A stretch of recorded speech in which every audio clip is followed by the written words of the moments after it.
Question पे चलते हैं। A small ball of mass m is connected by an inextensible massless string of length L equal to 10 meters. ठीक है, ये length आपको 10 meters का दे रखा है, this length is 10 meters. With another ball of mass 4m, ठीक है, they are released with zero tension in the string from a height of h. h की वैल्यू आपको 5 meters दे रखी है, so this h is 5 meters over here. Find the time when the string becomes taut for the first time after the collision, after the mass m collides with the ground. ठीक है, मतलब कितने देर के बाद string पहली बार tight होगा, आपको ये फाइंड करनी है. अगेन इसमें उसने मार्किंग में थोड़ी सी गड़बड़ करी है कि मार्किंग उसने यहाँ सेंटर से दिखा रखा है, जबकि आपको मार्किंग जो दिखानी चाहिए थी यहाँ से दिखानी चाहिए थी. बट अगेन ऐसे क्वेश्चंस आप हमेशा देखेंगे एग्जाम्स में भी आते हैं जहाँ पे मार्किंग में ये चीजें आपको समझना पड़ेगा, क्योंकि उसने ये वाली डिस्टेंस मुझे नहीं दी है, ये डिस्टेंस नहीं दी है, और ये डिस्टेंस नहीं देने का मतलब ही क्या है कि आप इसको छोटा मान के चलेंगे. तो छोटा मान के चलेंगे तो हम क्या मानेंगे कि ये वाली डिस्टेंस जो है यहाँ से यहाँ तक की ये ऑलमोस्ट क्या है आपका 5 मीटर है. ठीक है, तो हम ये मान के चलेंगे. So we neglect this distance over here. ठीक है, दिस इज नेग्लिजिबल, क्योंकि डेटा ही नहीं दिया उसने क्वेश्चन में. नेग्लिजिबल अज्यूम्ड होगा ये. ठीक है, ऐसे क्वेश्चंस आपको हमेशा मिलेंगे और आपको वो खुद से सोचना ही पड़ेगा. अब सिचुएशन क्या है, दोनों का तो फ्री फॉल का केस है, और फ्री फॉल का केस है, इसका मतलब क्या है, इसका मतलब दोनों ही जब एच हाइट नीचे गिरेंगे तो दोनों के पास वेलोसिटी कितनी आ चुकी होगी, रूट अंडर 2gh की आ चुकी होगी. तो थोड़ी देर के बाद का अगर सिचुएशन अगर मैं शो करूं, जब ये जस्ट स्ट्राइक कर रहे होंगे सरफेस से, तब का सिचुएशन शो कर रहे हैं. ये अपना 4m मास है और यहाँ पे हमारा m मास है. इसके पास भी वेलोसिटी अपनी रूट अंडर 2gh की आ चुकी होगी, और इसके पास भी वेलोसिटी रूट अंडर 2gh की आ चुकी होगी. उसने क्वेश्चन में ये कह रखा है कि सारे कोलिजन जहां भी हो रहे हैं आपको ये मान के चलना है कि वो इलास्टिक कोलिजन है. तो अगर कोलिजन के तुरंत बाद का सिचुएशन अगर मैं वापस से ड्रॉ करूं, कोलिजन के तुरंत बाद का सिचुएशन, ये तो जस्ट बिफोर कोलिजन का सिचुएशन है. अगर तुरंत बाद का सिचुएशन शो करें तो क्या दिखेगा, सिंस परफेक्टली इलास्टिक कोलिजन है तो ये वेलोसिटी कितनी हो जाएगी, root under 2gh again, right. Velocity of separation should be equal to velocity of approach, और इसकी वेलोसिटी तो वही रहेगी, ये रूट अंडर 2gh रहेगी, क्योंकि ये स्ट्रिंग से कनेक्टेड है. अब जैसे ये रूट अंडर 2gh से उठेगा, अब तो कॉन्टैक्ट ब्रेक हो जाएगी ना, राइट. तो कॉन्टैक्ट ब्रेक हो रही, मैं इसको थोड़ा सा जस्ट डायग्राम को थोड़ा और एप्रोप्रिएट बना रहा हूँ, मैं कॉन्टैक्ट को छूटता हुआ दिखा रहा हूँ. ठीक है, ये देखो कॉन्टैक्ट छोड़ दिया मैंने. ठीक है, just after living contact, this is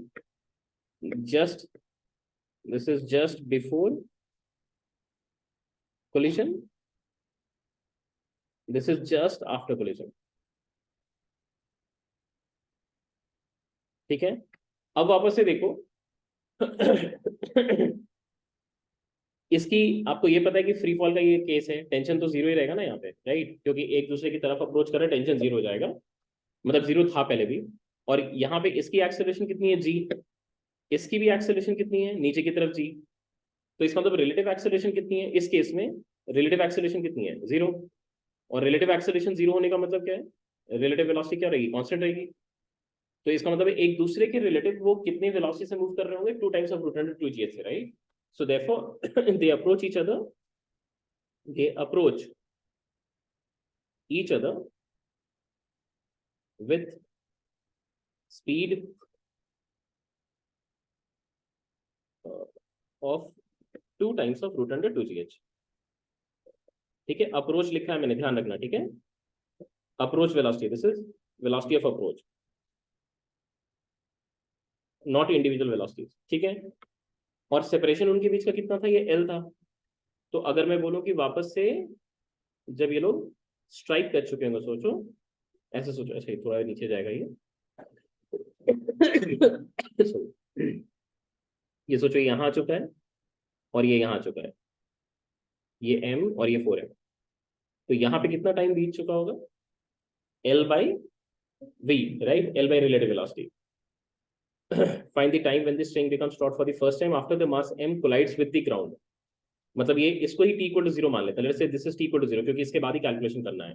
तो ये जो डायग्राम मैंने बना रखा है ये कौन से टाइम का है, this is t equal to L by relative velocity and that will be L by 2 times of root under 2gh. अब ये देखो कि इन दोनों के बीच का रिलेटिव इंडिविजुअल वेलोसिटी चेंज क्या हो, मुझे कोई फर्क नहीं पड़ता है. इंडिविजुअल वेलोसिटी ऑब्वियसली चेंज हो गई, ये कुछ v1 हो गया होगा, ये कुछ v2 हो गया होगा, बट v1 प्लस v2 अगर आप कैलकुलेट करोगे कितना आएगा, 2 times of root under 2gh आएगा. ये आपको बात समझ आ रही है, this is approach velocity. And elastic collision का कंडीशन क्या है, वेलोसिटी ऑफ सेपरेशन भी वही रहेगा, इसका मतलब जस्ट आफ्टर कोलिजन का अगर मैं सिचुएशन शो करूं, इसके बाद का सिचुएशन शो करूं, again just after collision, just after collision का अगर ड्रॉ करें सिचुएशन, तो आपको सिचुएशन कुछ ऐसा दिखेगा। ये मास है m,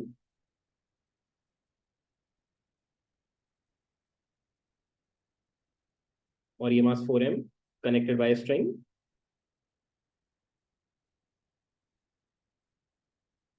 यहाँ पे ढीला सा स्ट्रिंग होगा, और इसकी वेलोसिटी कुछ एक v1 डैश हो चुकी होगी, इसकी वेलोसिटी कुछ एक v2 डैश हो चुकी होगी।